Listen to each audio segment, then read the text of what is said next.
Allahu Allahu Allahu Allah. Sebagai orang tua muslim yang beriman, tentu menginginkan agar anak-anaknya menjadi manusia dalam arti yang sesungguhnya. Harapan dan keinginan orang tua semacam ini akan sangat kecil kemungkinan terjadi terhadap anak bila orang tua tidak mengetahui atau bahkan tidak mau tahu tentang kemanusiaan anak-anaknya sendiri.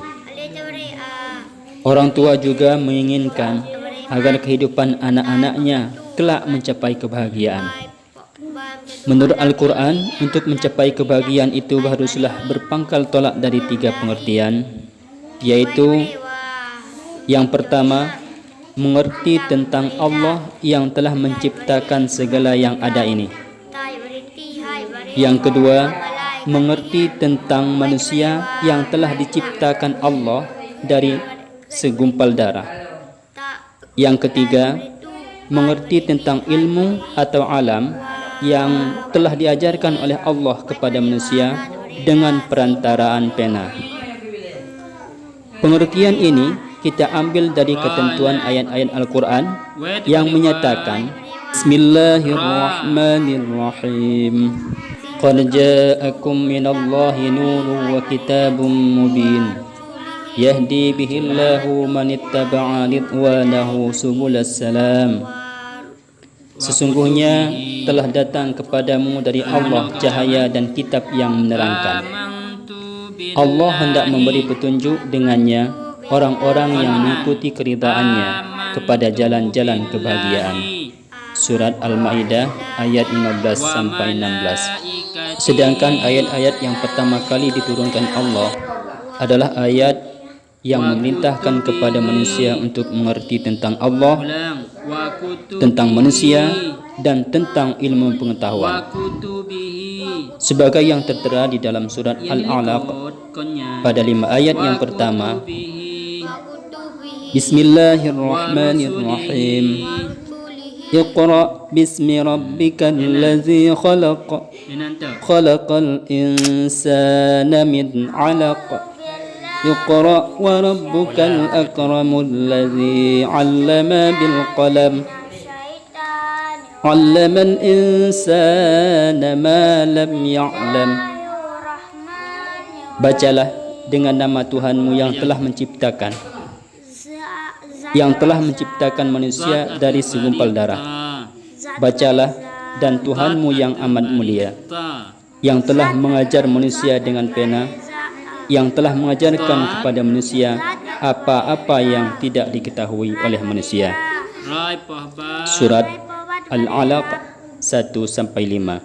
Ayat-ayat ini jelas mengandung 3 pengertian, yaitu yang pertama, manusia harus mengerti tentang Tuhan yang telah menciptakan segala yang ada ini. Karena itulah yang dimaksud dengan membaca. Membaca sesuatu untuk mengerti sesuatu itu, dan untuk mengerti sesuatu yang lain. Kedua, manusia harus mengerti tentang manusia yang telah diciptakan oleh Allah dari segumpal darah. Ketiga, manusia harus mengerti tentang ilmu yang Allah mengajarkan kepadanya. Setiap manusia yang ingin kehidupannya berbahagia menurut Al-Quran, haruslah dia kenali Tuhan yang telah menciptakan dirinya, kenali dirinya sendiri, dan memiliki ilmu. Inilah 3 faktor ataupun 3 syarat yang harus dimiliki oleh seorang manusia. Nabi pertama kalinya berjumpa dengan Jibril membawa wahyu yang pertama. Jibril saat itu menyuruh Nabi membaca, walaupun Nabi tidak bisa baca tulis kala itu. Malaikat Jibril yang membimbingnya dengan kalimat Iqra.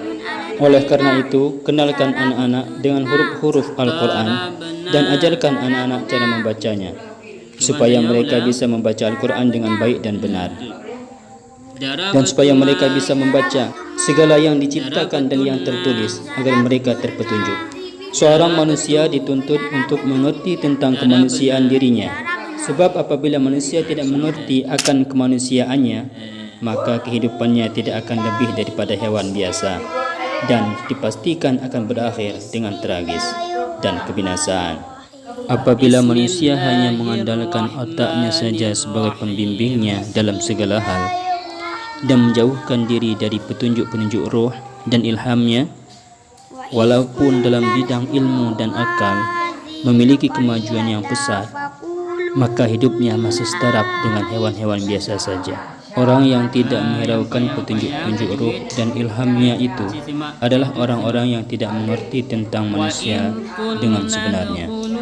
Itulah antara lain alasan kita kenapa kita harus mengerti tentang kemanusiaan anak atau manusia termasuk kita sendiri. Tetapi untuk mengetahui kemanusiaan manusia itu secara benar, satu-satunya jalan yang dapat ditempuh hanyalah lewat pemahaman dari ajaran Islam saja.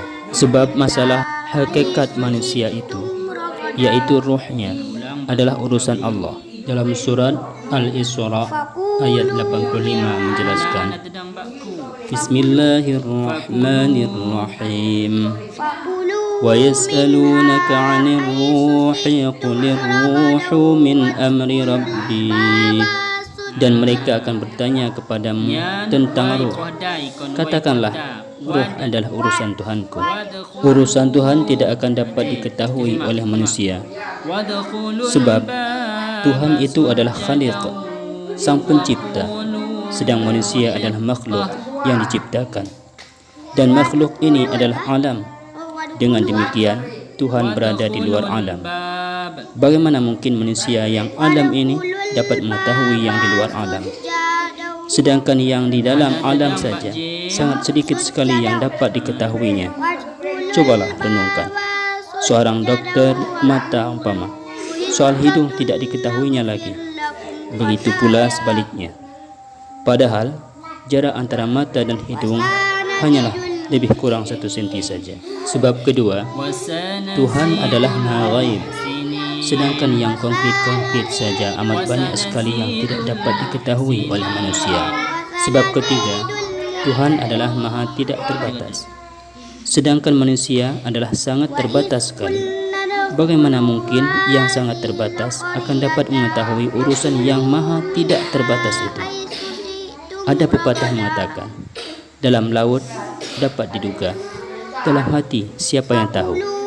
Jadi urusan manusia lain saja kita tidak dapat mengerti, apalagi urusan Tuhan.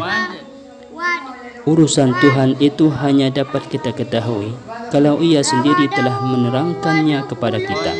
Allah telah menerangkan kepada kita urusan kemanusiaan manusia ini lewat Al-Quran yang diturunkan melalui malaikat Jibril kepada Nabi Muhammad SAW sebagai ajaran Islam dengan lengkap dan luas. Sangat luas sekali.